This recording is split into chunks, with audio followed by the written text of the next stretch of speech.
nhớ rằng nhiệt gì cái đến chạm mong trồng nông thiết cho sai sự đẹp sốt xe lang rau chết tạo giải nên sự làm nông thiết sai trầu bên đồ sau tông chùa hay sau sự nhớ tròn hôn nọ sau sự nhớ tròn hôn nọ do trong nhau lâu xâm hại xa màn hậu thí chùa rậu thí chùa đợi sắp hại hành xa là sau tròn hút tỷ cậu ó lúc tròn đi trong ót chí nọ do nút thí lâu nhớ tròn đợi trong nhau lâu xâm hại xa màn rậu thí chùa hậu thí chùa đợi sắp hại hành xa và giờ kể vật thơ làm đợi giờ sum ma phùm xe lự thơ sắp hại hành xa thiên một trọngสมาชิกสภาแห่งชาติยัดดอกเสียเชียงจ่าสายจ่าตัวกงยัดดอกนู่นน่ะยัดดอกตรงยี่ลนนู่นน่ะยังงามประสมเมืองมันนีปืนจ่าเขาหือจ่าวัวเกทิศาของมุลอกูตลอชาสื่อไก่สอดดอกโครงการเดอะเกวัวเกวีไคเตียยัดดอกยนน่ะยังอินโยชิฮะวัวเกปัววัวเจ้ากะเกมหลอนจีเจ้าเกยัวที่เขาชื่อซึ่งยากูต่อหายยืนเฉิงสอดดอกเขาว่ายศเชาเนียนเดอcho chế vô là vô lúa chế thâu không nhà vì ngày tiệt cho chế nọ giờ ít cho vô thâu không nhà sáng vô trâu một cái bùa bùa giờ cố tàu thả ngày tiệt มีการสำรวจเกี่ยวกับข้อมูลสภาพการเปรียบเทียบตัวจริงของเส้นทางเพื่อป้อนเขาระบบคุ้มครองทรัพย์สินของทางหลวงหรือว่าระบบ IMS เพื่อวิจัยจัดเรียงบริมสิทธิ์สร้างเป็นแผนงานและแผนงบประมาณซึ่งความยาวเส้นทางหลายกว่า 6,000 กว่ากิโลเมตรซึ่งรวมมีประมาณ131ต้นทางซึ่งมีความต้องการงบประมาณในบูรณะรักษาเส้นทางทั้งหมดที่ว่าให้อยู่ในสภาพที่ว่าดีหรือว่าพอใช้ได้ซึ่งตกเป็นมูลค่าประมาณ 2,173 ตึกกีบซึ่งย้อนว่างบประมาณกองทุนทางมีจำกัดจึงจัดบริมสิทธิ์ขึ้นใหม่ตามงบประมาณที่ได้จัดสรรให้ประมาณ800ตึกกีบซึ่งในตัวจริงงบประมาณกองทุนทางที่ได้อนุมัติในปี2025มีเพียงแต่800ตึกกีบแต่การนำใช้มันอิงตามมาตราหาของลำดับโดยกองทุนทางสำหรับเลขที่130/ลบโดยมีหาห่วงรายจ่ายดังนี้ 1. ห่วงบูรณะรักษาและซ่อมแซมทางหลวงได้งบประมาณ720ตึกกีบในนั้นใส่เข้าในเวียกงานซ่อมแซมทางหลวงแห่งชาติ 80% ตกเป็นจำนวน576ตึกกีบแต่ทางหลวงท้องถิ่น20% ตกเป็น114ตึกกีบ 2. ห่วงก่อสร้างทางใหม่ 5.3% จำนวน 12.4 ตึกกีบ 3. ห่วงเหยียบคุ้มครองในบริหารตัวเมืองนครหลวงเวียงจันทร์ตกเป็น 0.2% จำนวน 1.6 ตึกกีบ 4. ห่วงความปลอดภัยทางหลวง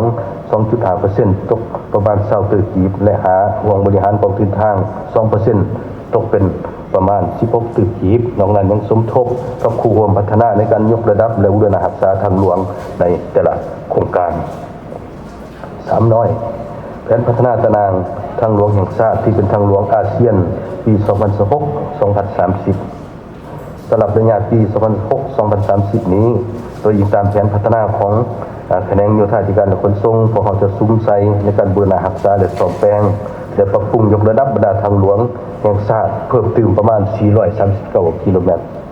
มีทางหลวงแห่งชาติเลข2ทางหลวงแห่งชาติเลข2W 2E 2W ทางเลขที่12และทางที่3ไต่ส่วนนครหลวงเวียงจันทร์บริษัทไส้เพื่อให้สามารถทำน้ำหนักได้41 ตนต่อเผาโดยได้ซุ้มใส่ระดมคนควยดังขึ้นจากบรรดาคู่ร่วมพัฒนา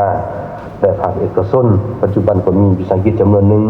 มีความสนใจเสนอลงทุนยกระดับบูรณะรักษาเส้นทางหลวงแห่งชาติจำนวนหนึ่งเท่านั้นแหละเยพันเอวิสัยท่อเพียรหลวงสมาชิกสภาแห่งชาติยัดเราทัดจ่าสายจ่าที่เกายีสังสายสมบูรณ์ยากุเต่าหล่อมหลุปอหายสะเต่าเจลูยัดเราตรงยลูสามหมายสามานเราที่จั่วเผาที่จั่วยัดเราเราหนอที่ยากุเต่าหายจริงจังสะเต่าเจลูยัดเราตรงยลูวัวยองหายสะเต่าได้ปืนจ่าเขาหือจ่าวัวเกเทศาคงหล่อต่อมเกชาสื่อเท่าไหร่เลยดอตนอยากกู้จังเต่าหลอกหายสะจอมได้เก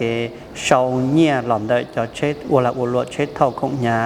หมอหล่อยัดดอกกาเตเกาเตเขาไปได้เฉยเสร็จเราเกาะเต่าบ๊อบบังลำหมดดอกเกสิเตขอเฉยเกาะเต่าคุณภาพยาดียาเต่าถาไฮเตียย้อนลงเนี่ยที่คือที่นักจามองท่องเที่ยวลาวเชิงเสียงเนี่ยเสียงเสสบุญน่ากูยาพันเอกวิเศษทอดพิโรจงเซอร์สมิสแปนซาดแต่เลือกตั้งโกยีเนี่ยจึงจะแขวงเสสบุญรองเชียตะการลอนจีนี่ nhiệt chỉ cái tiếng trà mong tan họ nhớ đầu tới chờ laoเลยใส่สบู่ว่ากูตัวกองประชุมต้องอยู่รอยอดตัวเจ้ามีจันสมัยสามัญโรที่จั่วยอดตัวเจ้ามีจันนะอย่าเล่นเตอรงเชียหายตัวเน่หายเตียเป็ดตัวประชุมนอนู่นนออย่างนู่นที่เปล่าหรอนะนู่นที่จั่วเป็ดตัวพิจารณาคุณคว้าหับห้องแผนพัฒนาเศรษฐกิจแผนเงินตาของรัฐบาลนะเราอยากนู่นที่อีวันที่จั่วนะวันที่โกรู้โตลีเป้คุณครัวหายจ้านาแผนพัฒนาเศรษฐกิจชี้ภาคส่วนส่วนกระทรวงการเงิน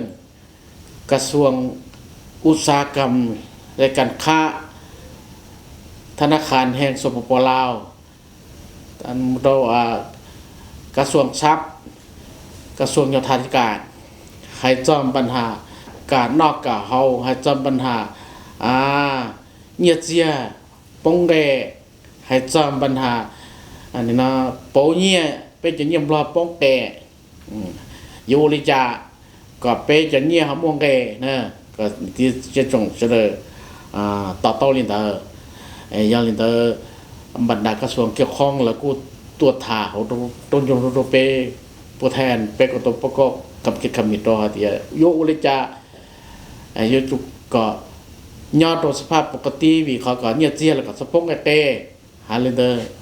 ชิตาเลนเดอร์ให้เจ้าเป็นจัวค่าไฟค่าน้ำแล้วก็สักกี่ให้เจ้าเดินละเตเกงเจต้องเกโต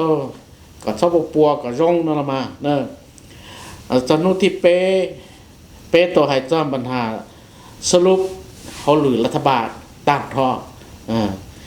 สื่อรีว่าถ้าทำห้างแผนพัฒนาเศรษฐกิจสังคมของรัฐบาลจะปัญหาที่เปล่าให้จำทุกนอนะเป็นตัวพิจารณาคุ้นคั่วชีตือให้จำปัญหาเก็บยอดเป้เตะเชิมบล้อหรือว่าใส่สบู่มาเพย์ทั้งเลยวัวตัวเก๋จะต้องเป็นต้นดูนางเปเลยมูลจะต้องเป็นต้นวันนอกวัวหอมมูลาหมูกาหมูชุกที่นั่งใจเป็นต้นดาฮาเก็บเพย์ยูริจาโยจุคอตันทอเตะเชิมบล้อโชลุสังยิ่งมัวเก๋ปวดช่วยอย่างโง่อย่างนั้นรัฐบาลตัวคุ้นคั่วจำปัญหานโยบายโยตัวคอมัวปังเนี่ยเจียเราหมุขอเตเกนะหมุขอรงเปรุชงตันเตนะข้อกระรงยาเลนเตอร์รัฐบาลตัวมัวนาคิดคำเห็นหรือว่ามัว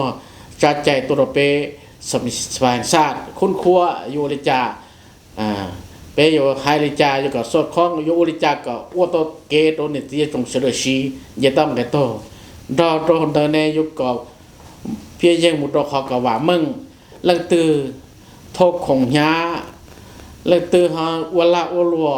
โยจูชิปะให้จำปัญหานะ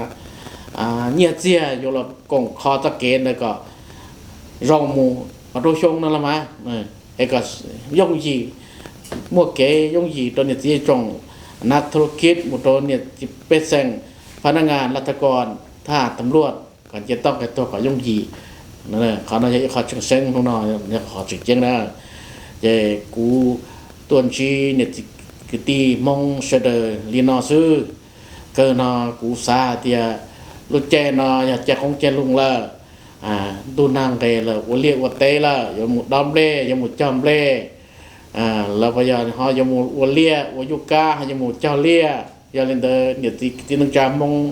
ยันโดเตเชลาวเลยยาจึงเสียงเสสบุน่าก็โตเชียวัวก็อยู่แต่คงเตลงก็เตลิใจเตยูก็เตลิเชซาก็ต้องน่าตัวโฮก็โทชงนะหายนาโดที่จะมองจิตาเล่นเดอดูนางเกลมัวพญาเกกามอนต่อจานต่อยาเยต้องเกโตการนอกกับเขาเสด็จหมดสติเขาตื่นนอกต่อมานอกเขาตื่นจีนอกต่อนอกวัดมัวมอตัวอยู่ตุกแข้งก็นั่นเองเขาเนี่ยนะเขาชี้เกินโง่นะให้ตัวเนี่ยที่นึงจะมองเสด็จจิตาเล่นเดอ พวกจัวเรากูโปเลยที่ชิตาเรนเดเราอีกข้อสภาพสถานการณ์เราเป็นที่เชิงเราสมมติแต่ขอพอชีที่อย่างเดินจะต้องเป็นโตอยู่จัวซีหมูมัวคู่จิตสลับหมูอีแรงตัวต่อเต้ถมัวเต้บางตัวเขาน่าจะเขาโยกขึ้นก่อเอกเสดจัวซีชักกาเชหงนะเอกูตัวผสมจนยุลงล่าโดยที่จัวลีนอซื้อเอกลันจีเนี่ยตีนึงจามงเสดลีนอซื้อเกินนะกูว่าฝนเราลูตอนนี้ที่นึงจามงเสดก็จนที่เกณฑ์นักการยารงว่าอยากตึกกับโตยันเตอคือเจอกับต้นดอกคนดอกก็นอกใต้เก็บเพกเก็บจงกูไม่ใช่กูโมเดินมาเดินเต้นรถเดินรูปปวดแต่ละยากับมูเด้ถ้าเราจะไปเจนึงมงนี่เดินซื้อเกินก็เสดนักการยารงเด้อ